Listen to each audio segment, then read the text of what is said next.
It's We're you live. recognize. Bismillah wa salatu wassalamu ala rasulillah wa ala alihi wa sahbihi ajma'in. Assalamu alaikum wa rahmatullahi ta'ala wa barakatuh. How is everybody? Jawad, there was somebody who emailed who said they really want to get online today. I'm sure you get a lot of those, but they didn't spell your name properly. Apparently they spelled it G O Gawad. G-O-E Oh, whoa. B-A-T. No, it's J-A-A-W-I-D. Govat. How do you spell Jawad wrong? I don't know, but I think 90% of people who try to spell it wrong. and maybe they spelled it wrong on your birth certificate. You ever consider that? Like just one. I mean, it was in English on my birth certificate, so yeah, of course it's wrong. Yeah. At least they don't like change your religion and Jawad. Like you don't do that.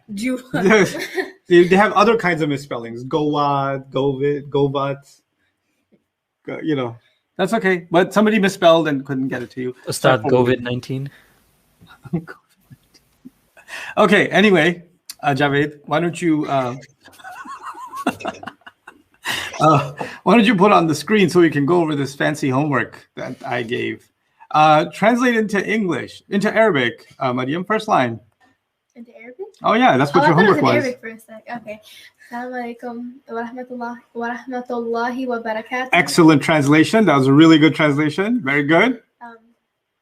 Marhaban bika. Yes. Ya akhi, brother Adil. Yeah, yeah, akhi, brother Adil. Wait, really? Is it that? Yes. Ya akhi Adil. Wait. Yeah, akhi, brother. Yeah, akhi, brother Adil. That's the best. That reminds me of somebody who like he got so excited to see me. He was like, Sheikh, brother Ustad. Sheikh, brother Ustad. Ya akhi Adil. Oh, okay. Yeah. Ya akhi Adil. I'm happy.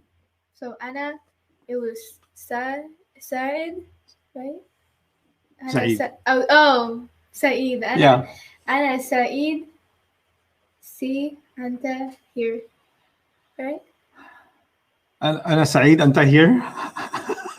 بلقاء أنا سعيد بلقائك. Excellent. Here. هنا. أنا سعيد بلقائك here. You're like here, and she's like, yes, here. Where else? Go ahead, Ahmed. Oh, أهلا وسهلا يا جنيد. You don't have to.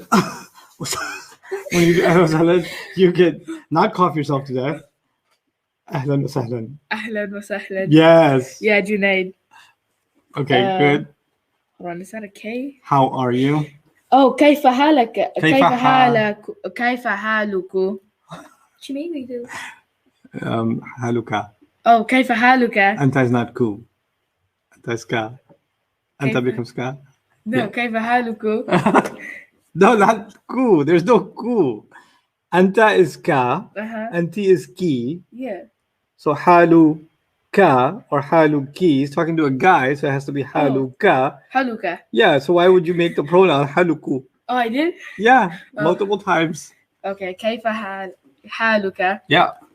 Where are you going? إلى أين أنت؟ Going. إلى Ila that's good. Uh-huh. We just need the word going. What did I put going?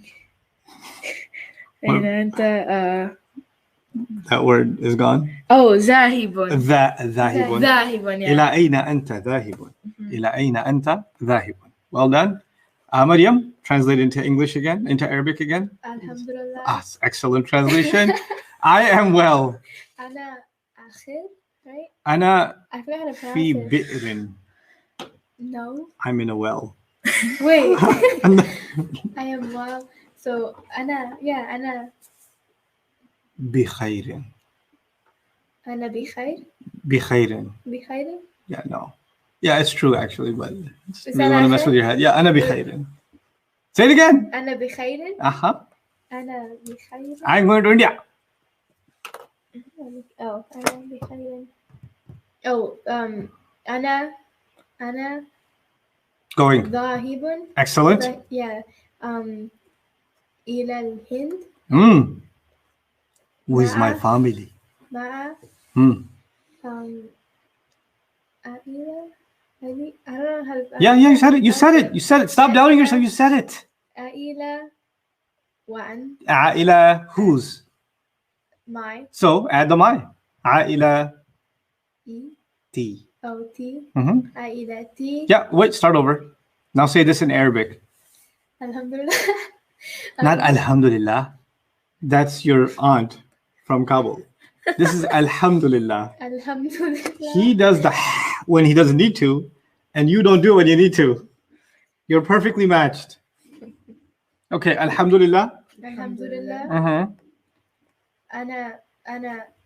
أنا be well. أنا بخير. Okay. أنا بخير. أنا ذاهب إلى الهند مع That must help. عائلتي. Yes, عائلتي. And you, two very difficult words. وأنت. Ah, very nice.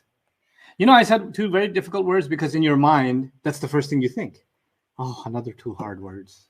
And then you just blank out. But if I say two very difficult words, that's my way of telling you, and you understand now, that they're not difficult. And you're like, wait, I was about to overthink and you rescued me from my brain. Yeah.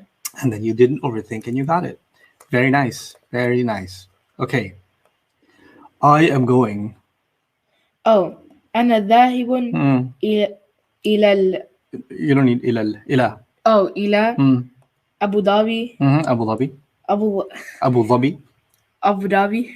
Okay, Abu Dhabi. That's fine. It's Abu Dhabi. Qatar and Abu Dhabi. Yeah. لعمل.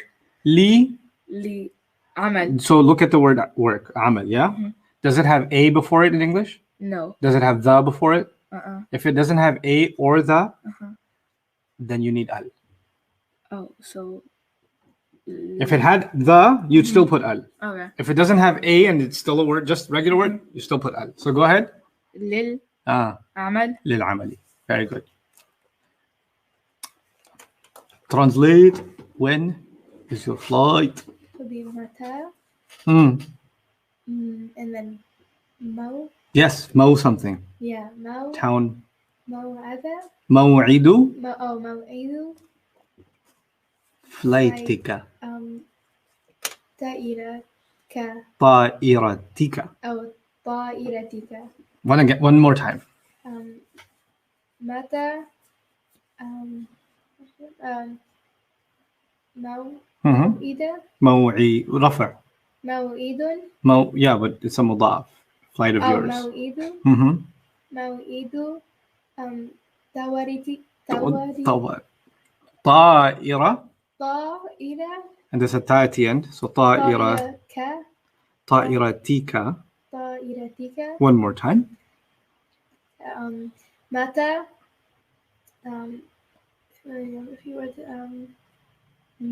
موعد. أو موعد. متى موعد طائرتك. طائرتك. طائرتك. Yeah. طائرتك is a Hawaiian delicacy. That sounds like a Hawaiian word. It's not, but I thought it would be. طائرتك. متى موعد طائرتك? Go ahead. متى موعد طائرتك. طائرة. You really want to go to Hawaii. طائرة. طائرتك. Yes. متى موعد أو موعد. طائرتك. Yes. Okay. In a short while. بعد وقت قصير. قصير. موصوف صفة. Oh yeah, قصير. The while that is short. Yeah. بعد وقت قصير. What airlines are you going on?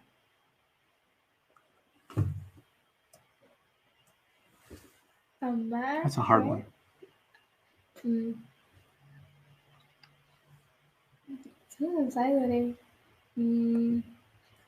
What airline? So it would be the Ma'a? No, that would be which airlines? You can use Ma'a, it's fine. Ma'a. Which? What? Ma'a. Aya. Yes. Ma'a is a mudaf though. So ay will become. Ayu. Well, Ma'a is a mudaf. So ay will be the mudaf ilay, which means it would have to be. Like no I? No, that's the mudaf. Oh, Jad. Yes. Jad. Oh, Ayi. Right. Ma'a ay. What was the word for company? company. Start with shirk. Yep, shirk. Mm, Which shirk are you? مع أي شركة. Yes, شركة. مع أي شركة. Very good. شركة مع أي شركة أنت Hmm. ذاهب. Excellent job. مع أي شركة أنت ذاهب. On Emirates. مع شركة الإمارات. مع شركة إمارات. الإمارات. Okay. إمارات. شركة إمارات. شركة إمارات. Very good airlines. شركة. Yes. شركة.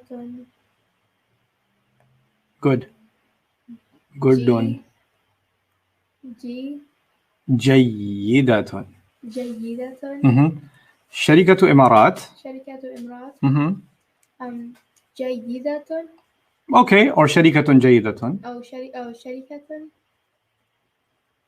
جيدة. Very. Very. Very. What's the word for very? Very. Ahmed, do you remember? Very, wasn't it? Do we have a guest, Jawad? No. I sent out 2 invites. Oh, I feel rejected today. Adds to my depression. Pakistan lost. Oh, really? It hurt. Yay. I feel so bad for your loss. I'm It sorry. hurt. It, like deeply. I'm really sorry. It's hurt. sad. You're not I happy. really feel your pain. ما قلت ياي. But It cut me deep. It cut me deep. كيبوردك هاي. oh, If your name is Hassan or Ali, don't come online today. Anyway, just, come on, just kidding. Hassan. Emirates is a very good airlines. شركة إمارات شركة جيدة جدا. Oh yeah, جدا. جدا. Is your family with you? Then is so. هل Good. أنت? Are you? Oh wait, no. هل. So your family. So family. She just said family. She just said it. She said it. This one. When? In the last sentence. When you said, I'm going to Abu Dhabi with, no, I'm going to India with my عائلتي. family. عائلتي. Yeah, family, عائلة. So جدا. هل عائلتك هل عائلتك or عائلتك, yeah? with you?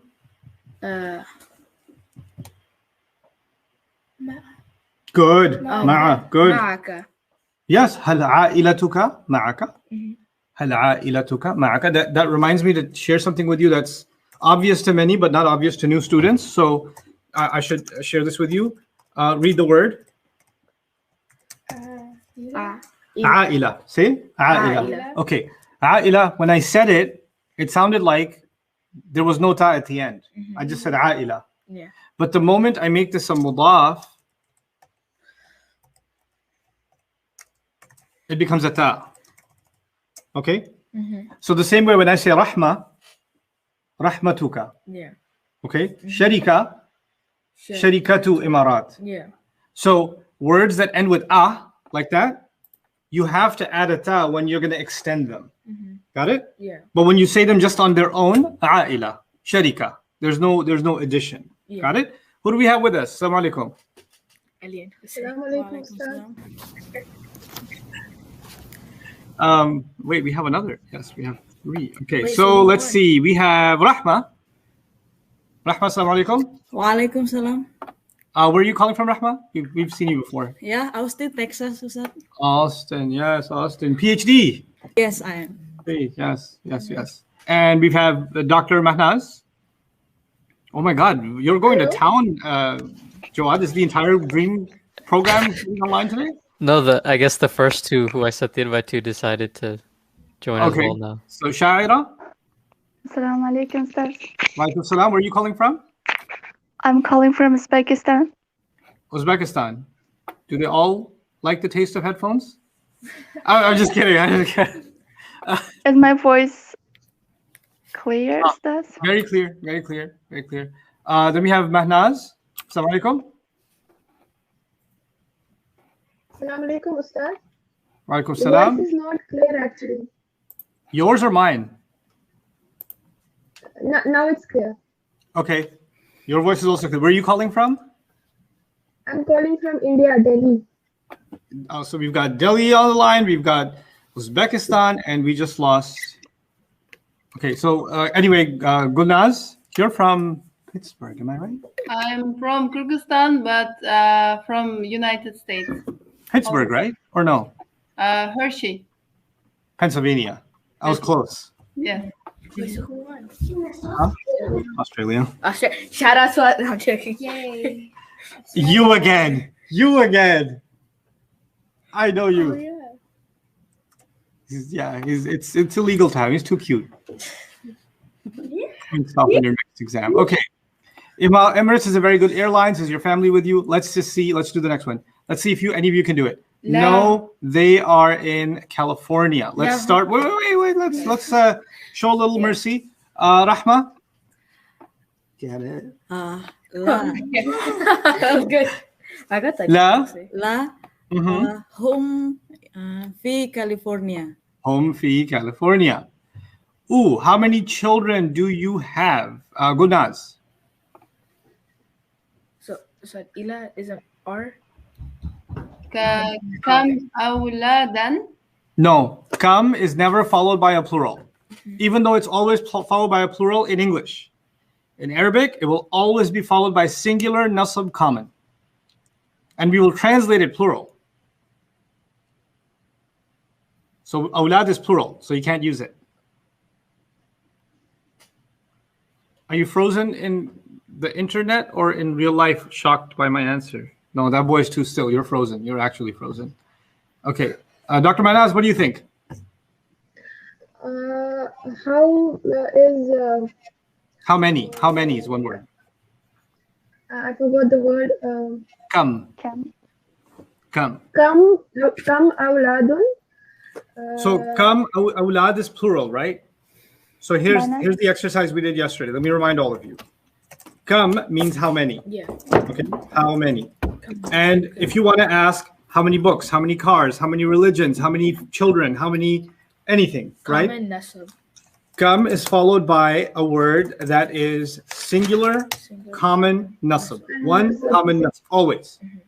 So kam musliman will be how many Muslims. The translation is how many Muslims. It's plural. And actually, this is, in Old English, this was okay. So they used to say, how many a Muslim? How many a Muslim came? That was normal English. And the Arabic is closer to the Old English word for word. But in modern English, we just use the plural. We say, how many Muslims, right? So how many, in Old English, you used to be able to say, how many books have you read? Or how many a book have you read? Or how many a city have you traveled? As opposed to just saying, how many cities have you traveled? But the Arabic way is how many a Muslim, how many a book, how many a child. Okay, so when we get to here, you guys are saying awlad. Awlad is already plural. We have to use the singular. So what's the singular of awlad? Kam awladan. Awladan is plural. Awlad means children. I need the singular version of awlad. Waladan. Yes. Waladun. Kam. Walad. Now remember the rule. Kam followed by what? Walad is the one we're going to use, but what version of walad are we going to use? Waladan. Singular. Excellent. Kam waladan. Kam waladan. How many prayers? How do I say how many prayers? Kam salatan. Kam salatan. In a day. How many prayers in a day? And fi yawm. Yeah. Fil yawm. Yawm. I said a day. Fi yawm. Fi yawmin. I said a day, right? So you can't add al. If I said the day or 2 day, that's different. So kam salatan fi yawm, how many prayers are in a day? Kam waladan, and then what do we say? You have. Now you should get used to the having. What harf of jar gives us has? Has ila. No. Li. E. E, which is li for all the isms, and it's la for pronouns, right? So how do you say you have? Lika. No, for pronouns, we don't use li. Oh. لك. Laka. Yeah. Kam waladan laka. Kam waladan laka. Now there's two parts to that. There's the how many part, how many, and do you have. There's two parts. How many blank do blank have? And now you know how to do both. How many, you can fill in anything here. Yeah? Whatever you fill here is going to be what? One nasab common. One nasab common. And this one is going to be lam plus something. Yeah. Okay? So that's the do you have lam plus something. That's you have. So how many is one nasab common? So how do I say how many phones? Phone is hatif. Hatif. كم هاتفا. Kam hatifan do you have? Oh. How many phones do you have? Kam hatifan laka? Kam hatifan laka. Kam hatifan laka. Okay. How many brothers does she have? How many brothers does she have? كم Kam ahun Ahun is rafa. We don't want rafa. Remember, one nasab common. كم أخ كم أخا لها. Laha. لها Kam akhan لا laha. How many degrees does Mahnaz have? How many degrees does Mahnaz have? You guys know the word degrees, yeah? كم شهادة لك؟ No, I said, does Mahnaz have? I didn't say, do you have? I said, does Mahnaz have? لمهنات. Right, li Mahnaz.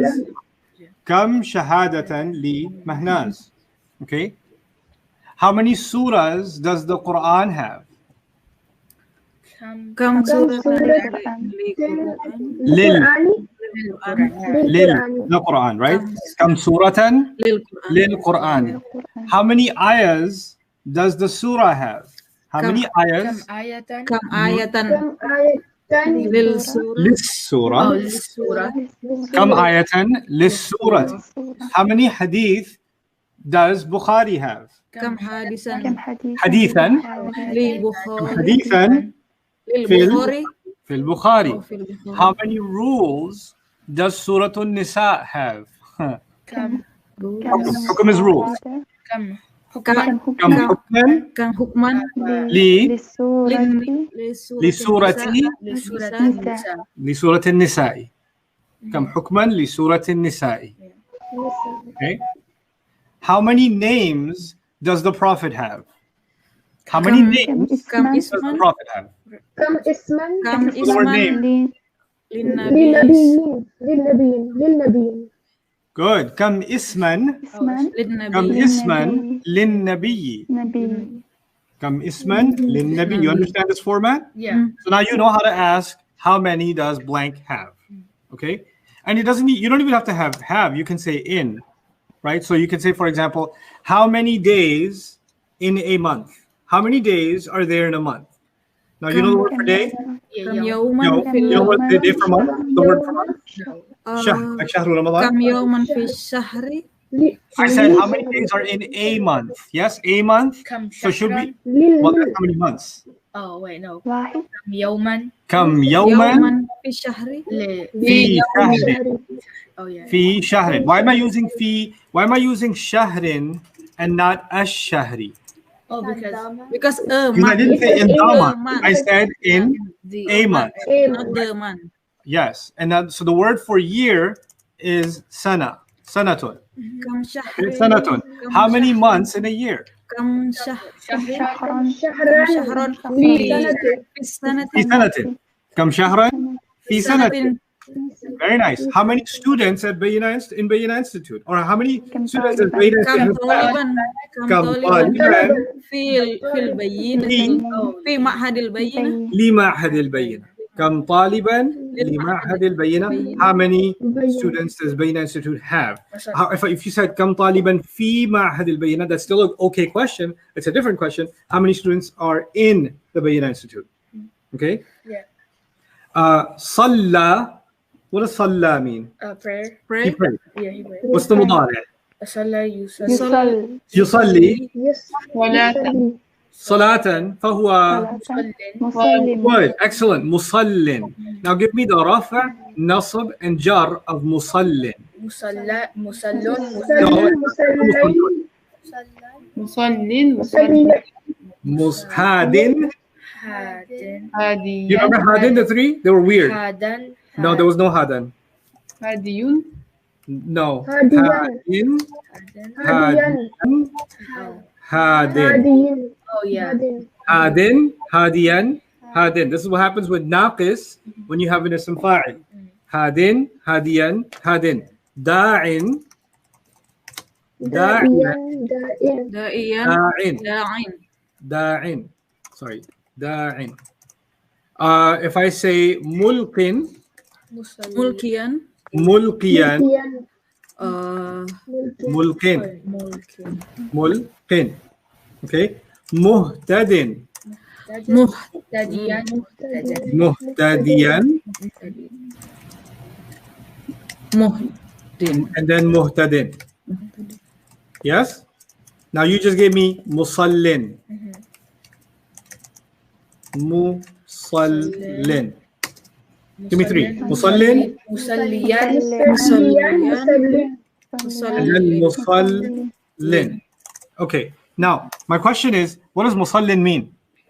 Musallin. Salah, he prayed. Read the praise. The one So who we prays. Pray. How many who prays how many people praying, how many worshippers, if you will, in the masjid? How many? Musallin.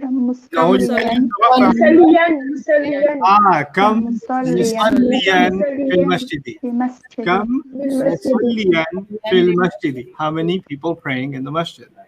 Okay. How many prayer goers in the masjid? Yeah. Or prayerers? Oh yeah, I remember. The Rafa is Jar. The rafa and the jar look the same. Yeah. Yeah. Kam musalliyan fil masjid. So that's the template that we have. How many children do you have? Kam waladan laka. Does everybody understand why kam awladan is wrong? Yes. Because that is for singular. Right. How many is always for singular. How many? We translated plural, but the Arabic will always use the singular. Okay, so get used to that. Now, I have a son. So having is understood now. So we can use have now in other sentences too. And you start with that. Just like in English, you start with that. So how do I say I have? Kam. لي No. Li. Having is the harf of wala Jalilam. Oh yes. Li ibn. Li. لي ولا I have. لي Li. Ahmad has. How do I say Ahmad has? لأحمد Li Ahmad. Yeah. Ahmad has. How do I say Ustad has? Lil Lil Ustad. Ustad. Lil Ustad. Lil Ustad. Or Li Nu'man. Li Nu'man. That's my name. We don't need al on it. Right? Or Allah has. Lil Allah. لله No, Lillah. Lillah. Lillah. Allah has. Allah has. Okay. The messenger has. Lil Nabi. للنبي Lil Rasuli. للرسول Rasul. I have. Li. لي Ibn. Li. A son. لي Li waladan. Father. I have a father. ابن How many children do you have? I have a father. Li. Does that count? Son. Ibn. Yes. What's status though? Because Jar. no. Now look. Let me remind you. رفع This is a good opportunity for you to remember stuff. Li is a jar majroor. Yes? Yes. Now, do you remember when there's no fi'l, which there isn't one, what's a jar majroor in a sentence? What kind of sentence is there if there's no fi'l? Jumla ismiya. What are the parts of a jumla ismiya? Mubtada. Khabar and muta'alliq bil khabar. Remember that? When you see a jar majroor, what part of a sentence is that? Muta'alliq bil. That's the muta'alliq bil khabar. Now, what are you looking for? You found the muta'alliq bil khabar. What should you look for next? The Mubtada. Mubtada. مبتدا So the mubtada is what status always. رفع So now the a son part will always be rafa. Waladun. Whenever you make a I have sentence, the I have part is the muta'alliq bil khabar, muqaddam. And then whatever you have is actually the mubtada. Okay? And the mubtada will always be what status? Rafa. It will always be rafa. So you're going to have to say li what? Waladun. Ibnun. Ibnun. Li ibnun. ابن I have a book. I Li have a book. kitabun. Li kitabun. Maryam has knowledge. Lil Maryam. Now, مريم Li Maryam. علم Li Maryamu, Li is a Li harf of Maryamul rafa. ilm. علم Maryam means she's fully flexible now. Li Maryam. Maryama علم ilmun. Li Maryama ilmun. Okay. Life has trial. للحياة للحياة حياتي just حياتي للحياة because jar majroor, right? So you have to make it للحياة. Fitna is a trial, plural is fitan. Fitan. Life has trials. للحياة فتن. فتن, trials. Life has trials. Okay? للحياة فتن. Okay? Why did the Arabs just make it fitnun? Fitnan, it wasn't fit. Oh. That's good. I understand these jokes more. Yeah, you know. You know who's the grandmaster of Arabic puns? Like the grandmaster. Sheikh Suhaib. Really? Oh my God. Oh, I don't even use Twitter. I only go on Twitter to see what he's doing with Arabic puns. Really? They posts are Arabic puns? amazing. Yes, he posts Arabic puns, and all the Arabic geeks are like, amazing. I mean, shout out to him. They're unbelievable. And you won't get, if you're not studying grammar or you don't know the serious stuff, you will not get it. So it's like you have to reach a certain level to laugh at his jokes. But yeah, it's a goal for you guys. To laugh at one of Yeah, his jokes. Tafsir Doctor on Twitter. Yep, that's his handle. Okay, I have a son, Lee Ibn. His name is Jawad. And I have a daughter, لي لي بنت Lee Bintun. Now that gets easier, right? Her name is Zainab. اسمها زينب. Zainab. Zainab Mubtada Khabar. Her name is Mubtada, Zainab is Khabar. Ismuha Zainabu. Good. What do you do? Now, let me remind you about what. What is the word ma? ما عملك Ma means what? ما هو عمل Mada is what with a fi'l. No. اوكي Okay. ماذا What did he- عملك What did he do, or what did he eat, or what did he say? Then we don't say ma qala, we say what? Mada qala. ماذا قال؟ Okay. But if the what is for a noun, like here, what do you do sounds like a present tense fi'l, right? You do, ماذا present tense. So amila is past tense, ya'malu is present tense, and the anta version is what? For ya'malu. تعمل؟ نعمل Ta'malu. So should I say ma ta'malu or madha ta'malu? ماذا تعمل؟ ماذا تعمل؟ Madha ta'malu. Why? Because ta'malu is a fi'l. If you use what is your work, amal is an ism, right? Amal, the masdar. ما عمل Ma ما amalu. مهنتك؟ That would be ma amaluka. But if you use the fi'l, it's madha ta'malu. Madha ta'malu. Okay. I am a businessman in California. أنا تاجر في أنا تاجر. كاليفورنيا. أنا تاجر في California. You don't have to add al to it. أنا تاجر في في California. كاليفورنيا Not fill. I don't want fill. في كاليفورنيا Yep. Fill is just for Collins. Okay. And you? وأنت وأنت وأنت Yeah, or in this case, anta, because it's two men talking. I am a teacher. أنا أستاذ أنا أستاذ. That works perfectly fine. Ustad is used more for professors, so in this context that works fine. So mudarris is teacher, and ustad is more like professor. Okay. okay So in this case, because it's the university, it's okay to say ustad. If you said teacher, mudarris, you'd be fine too. Muallim is used more in the religious sense nowadays. So when the Arabs communicate, they say muallim, that's someone who's teaching you Quran, someone who's teaching you hadith, someone who's teaching you the rituals of Hajj. The person who takes you on the Hajj, rituals and guides you is your muallim also. Right? So muallim has a more religious sense, and mudarris and ustad have a more general sense. Okay? Unless you get spiritual with your math teacher, they're just a mudarris. Okay? So anyway, so Anna, you got real tickled by that. Okay. Anna, Mariam, do this one. Anna, yeah. في جامعة تورونتو. في في الجامعة. في is a harf of jar, and university is a mudaf because there's an of after it. جامعة Good, you worked that out. Good. جامعة تورونتو. Toronto. It is time for my flight. حان وقت حان وقت طائرتي. طائرتي.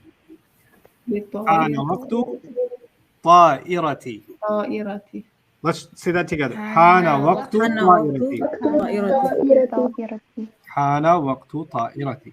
It is. Ustaz, I have a question. May I ask? Yes, of course. Yesterday, it was from the masdar طيران, yes, to fly. طيران, yes. طيران. And طيرانا. Why do we use طائرون? Because there is no flyer or someone just fly. The idea why we use The ta'ira is word for plane. Ah, It's time for my plane. So ta'iratun is a singular flyer. oh, it's And not the flyer is the plane not itself. doer, right? طائرون. No. It is the feminine of the doer, and the feminine of the doer is used for a single plane. Okay. Mm-hmm. So this is a kind of majaz, but it's used in many other languages too. Oh, it's time for my ship, or it's time for my plane. Yeah. And we use plane and flight kind of, or it's time for my train, Mm-hmm. right? Even though it's time for the departure of your train, you just say what? It's time for my train, or it's time for my bus. Mm-hmm. So we use the vehicle. We use the word for the vehicle is used to describe the time for getting on board the vehicle.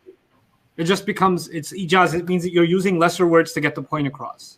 Mm-hmm. But everybody gets it, right? So you're not literally saying it's time for, because you don't own a plane. Imagine. And it's time for my plane. My plane took an appointment, you know. Yeah. You go good flight. Okay. But the point is it becomes coined that way. The other thing you'll get more used to is when you have one of something, just a single thing, then a lot of times they'll add a ta marbuta to it. Mm-hmm. The ta marbuta is not just for feminine, it's for something that's just one of something. Mm-hmm. So ta'iratun is actually a single plane or a single flight. And the ta marbuta is for singularness also. Okay? Mm-hmm. Similarly, we find in Arabic qittatun. I mean, I'll give you qitt is cat, but qittatun more normally for a single cat, for just one cat. Okay, qittatun, right? A meal, akl is to eat, but aklatun is a single meal. Mm-hmm. Aklatun is a single meal, right? So there are words like that. When the ta marbuta comes, it's there to kind of stress that it's just one thing. Okay. And also waqiyatun. Yeah, waqi'a, in there the ta marbuta is actually referring to singularness. Yeah, the single major event. إذا وقعت الواقعة.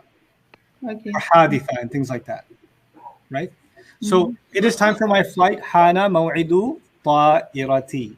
Hana maw'idu ta'irati. I want you to know what's happening here. Hana means the time came. The time came. So on its own, Hana means the time came. But the Arab sometimes, even though the word includes the meaning of time, because Hana yahinu hinan, hinan actually means time. They sometimes take the act and they use another word and a word with the same meaning and make it the doer of it. Hana al-waqtu, the time came. Okay, so the waqt here is actually superfluous. It's extra. Even if you didn't say it, it would mean the time came. Okay, so but it is a common thing to say. Hana waqtu, hana maw'idu. Okay, hana maw'idu. And sometimes when you become more conversant, then you'll just use hana and just use whatever the thing is itself. So for example, hana is past tense like qala. It's actually more like ba'a yabi'u. So hana yahinu, right? But hana al-waqtu or hana, we just did maw'idu. Maw'idu, and that's a mudaf. And then hana waqtu, I'm making it a mudaf on purpose. So if salat time came, I would say hana waqtu salati. Hana waqtu as-salati. Hana waqtu al-fasli. Hana waqtu al-darsi. Hana waqtu al-muhadarati. Muhadara means the lecture. Hana waqtu al-muhadarati. Hana waqtu al-filmi. Okay. Hana waqtu al-mubarati. It's time for the match. No more for Pakistan, but still time for the match. Hana waqtu al-mubarati. You know, so It's okay. I mean, Australia still got some Muslims in it. It's worse. none this time. Oh. Yeah. Hey, Anyway. shout out Australia. Ustad, why are we making it jar? Because it's a mudaf ilayh. So waqtu would be the mudaf, and whatever's coming after would be the mudaf ilayh of it. The time of. But it's time. Time of. Okay. The time of prayer came.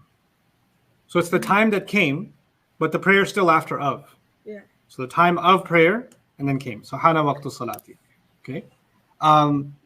And so here, by the way, back in the dream program, classes used to be long, right? Sometimes an hour, hour and a half, and then there was like a 20-minute break. Yeah. And sometimes I give breaks on time, but like some of the other teachers would keep going and going and going, and then the students were like, like that would happen. And then they learned this phrase, and everybody said it. Like, you ever go to like a beach where there's seagulls and they're going, like everybody? Hana waqtul fursati. It's time for break. Oh, فرصات. Fursati. Yeah, hana waqtul fursati. Hana waqtul fursat. Ya Ustad, hana waqtul fursat. Ya Ustad, hana waqtul fursati. It's time. Yeah, the only Arabic you need. Can confirm we said it all the time. You said it all the time? Yeah. Yeah, that's what the only Arabic I remember now, a lot of dream students. I know. The rest of it is just a nightmare. Yeah. So yeah, hana waqtul fursati, the time for break came. Okay. It's time for the break. Until next time. So the Arabic of it, can you just say Assalamu alaikum? Ya akhi. Yeah, and then you could just randomly leave, or you could just say, "Hey, I'm late for prayer." You can be nice and actually explain yourself Oh, instead okay. of just randomly talking to someone and saying, "Yeah, I'm bored. Assalamu alaikum." He's like, "So, is your family talking? Assalamu alaikum." I mean, you could. Oh, would it be nice though? It would be, yeah. It Yeah. would be nicer. It wouldn't be. It wouldn't be. Oh, very nice. okay. I remember this. I don't know why I remember this. I get triggered by the conversations you have with me. There was this guy. He was emailing me nonstop for a year. Stop, please call me. Just call me. I'm a member of this ummah, and I have a right on you to call me. And Allah will ask you on Judgment Day if you didn't call me. And like all kinds of religious guilt tripping to call him. And when somebody does that, I make it a point not to call them. Like now I'm on a mission to not call you, right? But then he's just, please, just if I die, then my only wish will be that I didn't. I was like, you know what? I'm gonna call you. I'm just gonna call you. Mm-hmm. So I finally, after a year of this guy's, like, I have hundreds of emails. I call the guy. Guess what he says? Ustad, is that the Wali Khan? Yeah. I'm a little busy right now. Can you call me later? Click.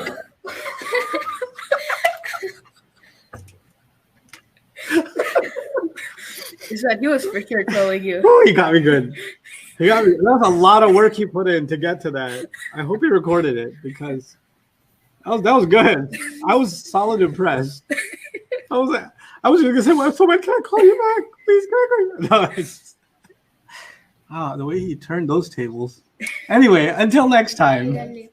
إلى اللقاء, my dear brother. يا أخي يا أخي الكريم. يا أخي الكريم. يا أخي الكريم. And then of course, السلام عليكم ورحمة الله.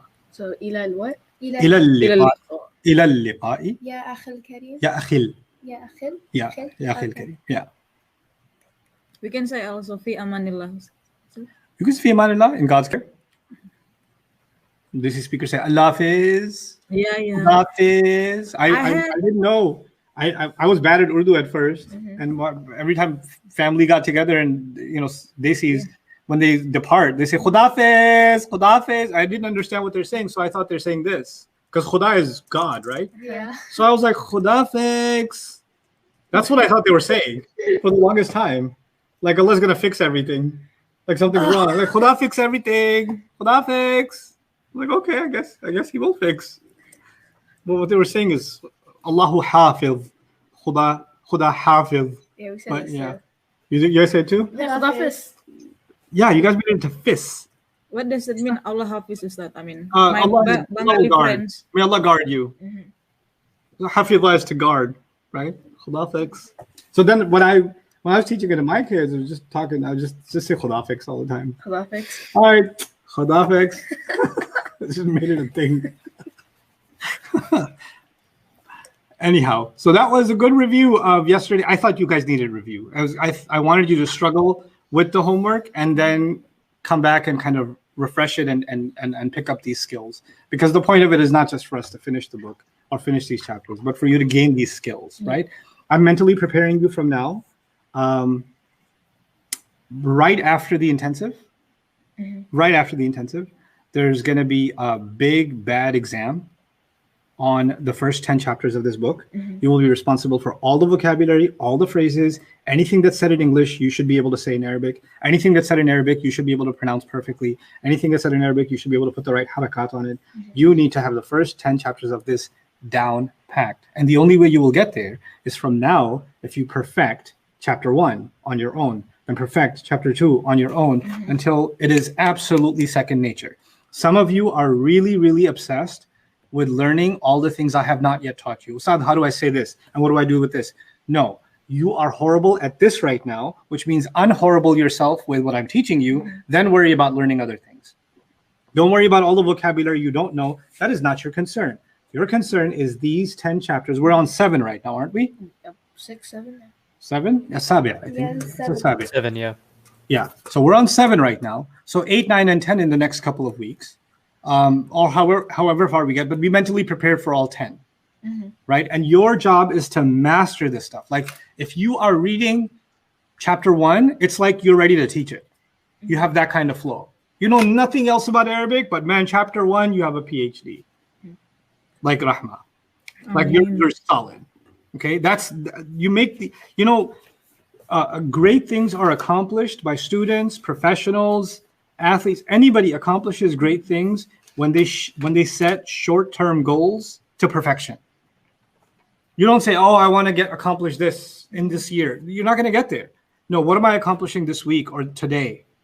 And you have to. There's even studies in psychology about this now. You have to celebrate the day as a victory. Meaning you set targets for your day and you go out to accomplish whatever you are going to accomplish in that day. And when you accomplish that stuff, you should actually acknowledge that you succeeded in meeting your goals, right? And that way you're not overwhelmed by the ocean that's in front of you. You're ready to celebrate the drop that is in front of you, right? You just got that one drop, but you mastered it. And you will be shocked if you give one day its due, one little lesson its due, one sentence its due. The way it pays you back is unbelievable. It's absolutely unbelievable the way it pays you back. And one of the hardest things you can learn is a language that you're not speaking. You know that, right? Like if I was learning a language that there's nobody to talk to, there's nobody to practice with, and I'm just learning it on my own. That's one of the hardest things to do because there's absolutely no reinforcement, is there? So what you can do is master the limited things that are being the drops of Arabic that are being given to you. You get them down to perfection, and guess what happens? And I'm speaking from personal experience. When I did this, I just put my head down. I'm studying a book. I'm like, what's the point of these sentences and these harakas? What do I care about who's at the airport? If I had that attitude, right? I didn't have that. I said, you know what? Today I'm going to do this, and I'm going to read it like I'm applying for a host position at an Arab radio station. I know nothing else about Arabic. If they ask me anything, I'll just say Hana maw'idu ta'irati. That's all I will say. But I will do this, and I will master this. You know what happened as a result? As a result of putting my head down and focusing, and leaving all other distractions. And let me tell you about distractions too. Distractions aren't just TikTok, Instagram, Facebook. Distractions aren't just TV shows or entertainment, gossip. Endless back and forth on WhatsApp or whatever it is you do. The distractions for Islamic studies students become other Islamic studies. So you're like, oh, let me listen to an inspirational, 20-minute here, and let me listen to this over. This sounds really beneficial. Now this sounds really good, and let me do this, and let me read this, and you're kind of touching and going everything. Nothing is being retained. Nothing is being retained. And then you only have limited attention span and energy, mental energy and capacity to begin with. And a month from now, you're still just like everybody else, touching and going and scrolling up inspirational videos while you're living an uninspired life, right? And you're like, you're watching all these videos about great accomplishments while you're accomplishing nothing but watching about great accomplishments, right? That's not healthy. But what you have to, Islamic studies is huge. If somebody starts learning seerah, they'll be learning seerah all day. If somebody starts studying tafsir, they'll be studying tafsir all day. If somebody starts going to tajweed, there'll be 9 hours of tajweed to do a day and it won't be done. You've decided to dive into one component from the ulum aliyah, the sciences, the knowledge that leads to sacred knowledge. Arabic leads to a better understanding of sacred knowledge, right? So this is a tool. The tool itself may not be spiritual, right? Wudu, for example, for some of you it can be, but wudu, it's not meant to be necessarily a spiritual experience. It's the prayer that's the spiritual experience, right? There's something that leads to something. Putting clean clothes on before you pray is not the spiritual experience, even though if you're conscious of it, it can be.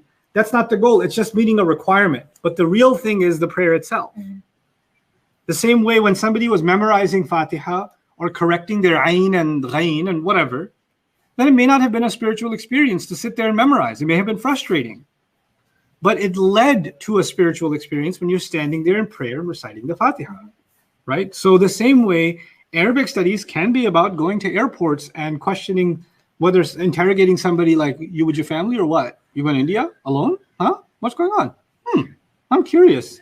It could be like, and it's not a spiritual experience, but you know what? This will pay off when li becomes I have, and lahu becomes he has. And then we open up Ibn Ashur, or we open up Ibn Kathir, which is easier to read, by the way, than Ibn Ashur, or Qurtubi or Tabari, and you see a lahu or a lana or lahum, and you're like, oh. And then this should be a rafa here, because li ibnun, I remember li ibnun. So this stuff isn't trivial. It's actually really important. And then some students are like, when are we going to go back to grammar so I feel the spiritual boost of the Quran again? Then you're not, look, you've been with me for a year. You guys have been with me for a year. You need to understand something. I am no longer, my goal, of course, is to try to motivate you, but the curriculum will not bend to motivate you. The curriculum now is taking a course to have you grow. And you need to now have the maturity to motivate yourselves, to push yourselves, to keep on going. And because now more and more of the burden is going to be placed on you. We just went through these questions. I mean, you guys stumbled through the answers, right? But does that mean you've mastered them? No. It doesn't. And can I have you master them? No. I can help you come over your stumbles, but it's only you, when you do this exercise, you spend time with it, and that labor is just how serious are you about this. Those of you that put in the effort, put in the time, it won't need hours and hours. It'll need 20 concentrated minutes. It'll need 30 concentrated minutes. That's all it'll need. But when you're ready to put that in, you're going to see a different you. You're going to see a different result in your Arabic. It's just going to change. And you're going to see how more and more things from your religious vocabulary are making sense now. More and more things are, starting to come together. And my goal is still the same as my goal. I haven't put a deadline, but I want you guys to get to a point where I can have you do Quranic studies with me.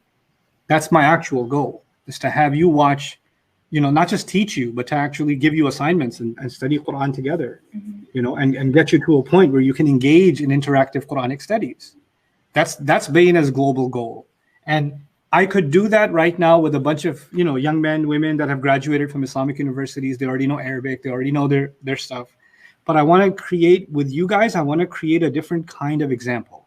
Everyday Muslims from every walk of life, from every age group, can get there. If they want to, they can get there while carrying their life. That's a different model.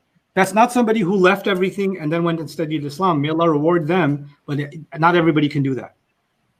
But that doesn't mean that not everybody should have access to the Quran. Somebody says, Ya Allah, I have the motivation, I have the dedication, I don't have the resources. I don't have the means. I can't leave home. I'm a stay-at-home mom. I'm a full-time, police officer. I'm this. There's so many professions, so many responsibilities. I'm illegal. What do you call it? Illegal. So I can't incriminate myself, but I'll tell you, illegal snacks. Illegal snacks salesperson at a public school. Yeah. Sir, can I say something? Yeah. As you said, you don't need to get distracted with other religious, teachings of whatever you study. But at the same time, if I'm studying Arabic, at the same time, I have to, get into learn the tafsir also, seerah, because life is short. So I have already wasted so much of my time. Yes. So I need to discipline yourself. How do we balance things? Balance is easy. Look, I was studying because I have my Arabic work right also. now, right? You're studying Arabic right now. And Yeah. now let's take a step back, and it's a really good question because a lot of people have this question. I can only answer you from my point of view. If you ask somebody else, they'll give you a different answer. But I'll tell you what I'm convinced of. Okay, what I'm convinced of is when I had actually. Go ahead. I actually saw your one of your videos on YouTube. That's actually what motivated me. You had said like you have to learn some bit of tafsir, some bit of seerah. You know, you have to include it in your daily routine. That's how I did it. But as you rightly said, because of your focus on many things, you are not able to give time. And then I have my work also. So, but right now you said like focus on one thing, don't get distracted. Allow me to explain. Allow me to explain. So you guys are studying Arabic right now. You know, you should be studying something in Islam that complements your Arabic studies. And the Arabic I'm teaching you most fundamentally is Quranic Arabic, isn't it? So your Islamic studies right now should actually be focused on Quran study. Should actually be focused on memorizing surahs. If you have 20 minutes in a day, then you're spending those 20 minutes half the week memorizing surahs, the other half the week listening to lectures on those surahs, the next week taking notes on the same surah. Take your time with it. But you know what that's doing? That is making you good at one portion of your deen, the Quran. At the same time, it's reinforcing your Arabic. So your energies are not going in different directions. Your energies are converged, right? And you're broadening your understanding in one space. Now let's talk about seerah for a moment. This is a hard thing to say, but I'm going to say it as I believe it. You have, in early Islam, you have people that far and wide learned about the Quran. Far and wide. But they had no access to the seerah. None. There was no Ibn Ishaq, there was no Ibn Hisham, there were no translations of the biography of the Prophet ﷺ. They had bits and pieces of the seerah, but what did they have as a whole? The Quran. These are the earliest Muslims. That's what they had. And then these books and these resources are compiled, and even when they got compiled, were they immediately globalized or internationalized? No. Because we weren't living in a globalized world yet. So those sciences developed and those areas of knowledge became plentiful over time. But if you look at Allah's plan for the Ummah, what did He want the first exposure to Islam to be for even the earliest Muslims? The Quran. And then over time, what expanded? Knowledge of seerah, knowledge of hadith, knowledge of fiqh, all those areas of knowledge expanded. Now the advantage is when you're studying Quran, seerah will come up anyway. Hadith will come up anyway. If there's a ruling, it'll come up anyway. If it's a theological issue, it'll come up anyway. If it's a comparative religion issue, it's going to come up anyway.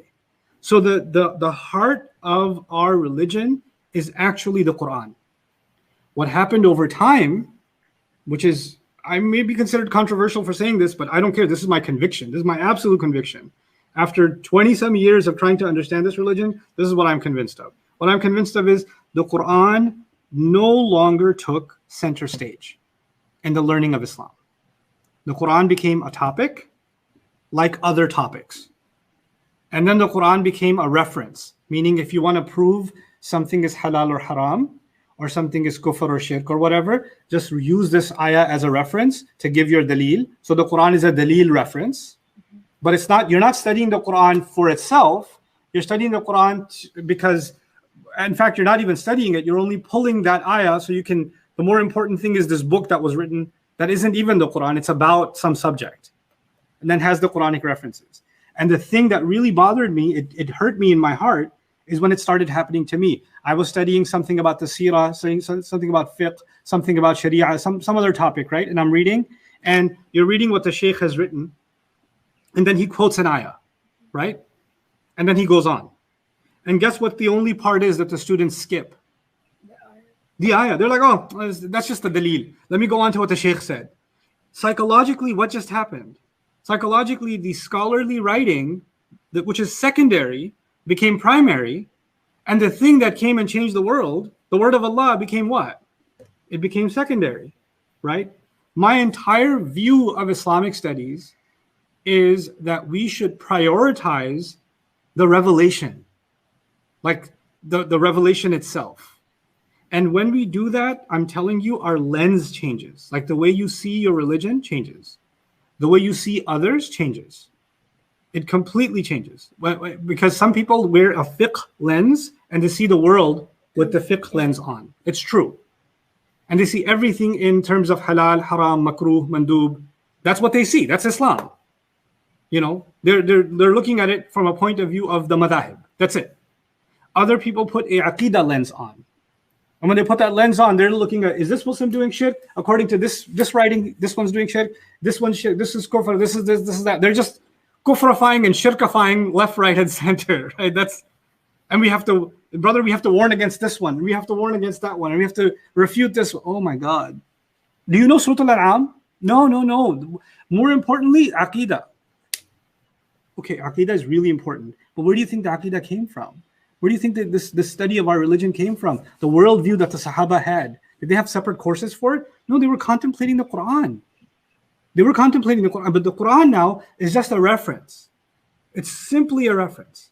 Then for other people, the Quran is a political tool. Other people, the Quran is a social tool. But everybody developed a new focus. Now, the thing is, when you say, I'm going to study different subjects, all the best to you.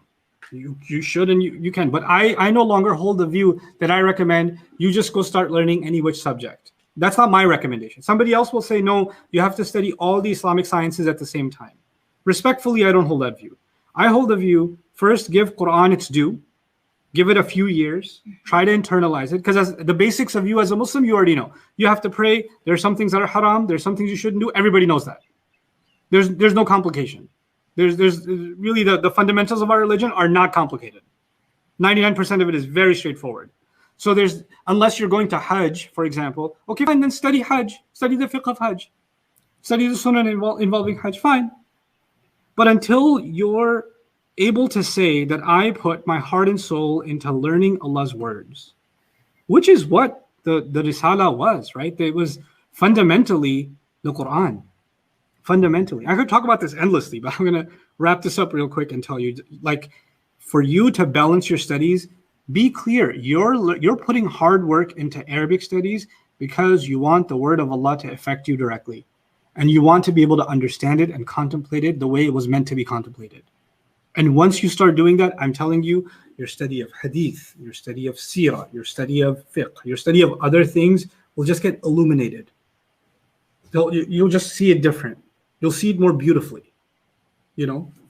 And if you don't have this fundamental, which again, a lot of people don't consider this fundamental. In fact, Quran students have done it. You know, I was talking to Sheikh Suhaib about this. Quran students, people that say they're studying the Quran, have replaced the Quran with a tafsir. So we're not actually, Dr. Akram Nadwi talked about this. We're not even thinking about the Quran itself. We're just thinking about what Imam Qurtubi or Imam Ibn Kathir rahimahullah or other mufassirun said about the Quran. No, that's what they said about the Quran. We should study that second. First, you study the Quran itself, its language, its words. Then you look up what those words mean. Then you ask questions about those words. Then you go to those scholars and say, how did they answer these questions? Then you discover some of them didn't even ask that question. And you go to other scholars and other resources. That's Quran study. That's contemplating Quran. We turn contemplating Quran into contemplating a book of tafsir. Honest to God, when I give my lectures on the Quran, every single time, I'm doing deeper look studies, Surah Al-Kahf right now, right? Mm-hmm. I must read maybe 20 tafsir before I go. 20 of them. But the first 3-4 hours of studying an ayah, I don't read anything. Nothing. I just sit there and just think about the ayah and about the words in the ayah and look up the meanings of those words, but no tafsirs. What questions are coming in my head? What is Allah saying here? Why is this here? What is this connection to the previous story? And I'm just contemplating. And I'm writing my contemplations down. I'm sending them to Suhaib and saying, hey, I got a crazy thought. I had this. Now let's see what Razi said. Now let's see what Ibn Kathir said. Now let's see what Tabari said, what Qurtubi said. Then you go there. We'll get you there, inshallah. But right now, your goal, yes, you're right. Life is short, but life is about quality, not quantity. You know? So just do if you're in this for the long term, get really serious about your Arabic study. And then 10-20 minutes a day is all you need. Just 20 minutes a day, do something with the Quran. Memorize a little bit of it. listen to a little bit of a lecture on it. Doesn't have to be mine. Doesn't have to be in English. Doesn't matter what it is. But grow in your Quran. Grow in your Quran. And then when you do that, then you'll see like everything converge.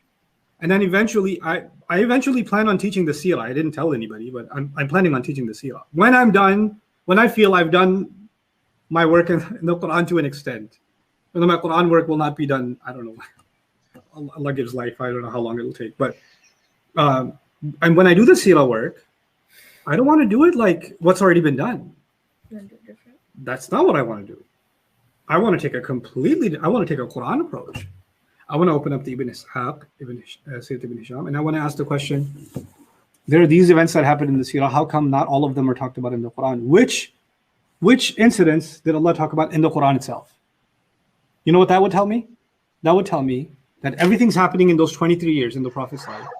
But some moments were so important and so crucial that Allah revealed something from the sky for those moments.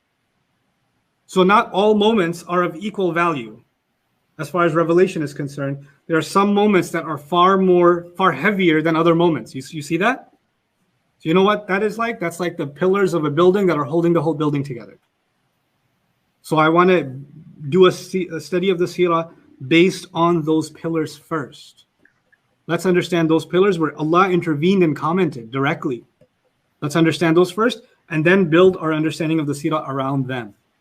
So typically, how do you start the seerah? You start it from the Prophet's lineage, then his childhood, then the story of first revelation, and you go in chronological order, right? You go in that order. But I want to actually take a Quran approach and say, what's going on here? But that's, inshallah, one day, when that gets there. And I don't want to just tell you a story. It's not like telling a story, Nigel. For me, I want to read what Ibn Ishaq said, and Ibn Hisham said, and what's been verified, and I want to question it and pick apart every word and not just give you a paraphrase translation. Sometimes I'm listening to English lectures on the seerah, and they say the Sahabi said this, and the Prophet said this, and they said this, and they said this, and they don't quote any of the Arabic, right? Because people don't know the Arabic. Then I go to the Arabic, I'm like, whoa, you missed a lot. Well, there's a lot more here. Wait, you didn't say any of this. And there's like 4 different versions here, and there's more to it. So when you say, I just want to study seerah, my advice to you is, let's get ourselves more sophisticated before we go there. And then when you go there, it'll be richer. It'll be more meaningful, right? So, and I say this not because I'm in a position of scholarship. I'm very much a student. And let me tell you, I probably study Arabic still now more than you guys. Arabic, not Quran, Arabic. I study more than you guys. Even now. Mm-hmm. So, priorities. Okay. I'm juggling a lot of things. I am. So, I'm hoping that inshallah you guys take this advice to heart. Put your heads down, master these 10 chapters. I'm telling you, it's going to pay off. It's going to be really, really good. And then inshallah, when we go back to Quran, it'll make a big difference. Sorry for taking extra long. Can I say something? Of course you can. Today I'm a little bit sad because today I went for lunch with lab groups, and it seems that they are indirectly saying that, how come you are a scientist and believe in a religion at the same time? Do you know that people who are believe in religion, they are kind of backward or illiterate people? Like it's kind of difficult for me to answer because like 5 of them, including my professor, and I just like all of them are. Some of them were Christian, but now they are atheists, and 2 of them are Indian, and now they are atheists also. Now I'm the only one who are praying here in the lab, and just seeing becomes so weird to them. And I was really sad that my faith is they are attacking my faith directly today. Just like how to cope with the situation. Yeah, I don't think you need to cope with the situation. I think you should feel sorry for them. You shouldn't be sad about yourself. You should be sad about someone who studies Allah's creation at the depth that they study it, and then come to such an absurd conclusion. That's what's saddening. And it's not like we believe in hocus pocus. Yeah. We believe in a very well thought out and very profound and very grounded worldview. And its foundations are asluha thabit wa faruha fis sama. Its roots are deep. Just because these people think that their discoveries in science have led them to be convinced of an accidental existence doesn't all of a sudden make accidental existence common sense. You know, it doesn't. And it doesn't, it defies aql. And, you know, that's one of my goals. Again, Arabic is the stepping stone. Beyond Arabic, when we get into Quranic studies, I want to introduce you to other literature. I want to introduce you to Muslim thinkers that were the first to be exposed to modern scientific atheism. How did they respond? How did Quran scholarship respond when they saw, you know, atheism on the rise, even among Muslim intellectuals, Muslim societies? And there is stuff to study there. There is stuff to learn there. And we're going to incorporate that into our Quran studies. But again, my goal is one لَتَرْكَبُنَّ طَبَقًا عَنْ طَبَقٍ. You're gonna rise one stage after another.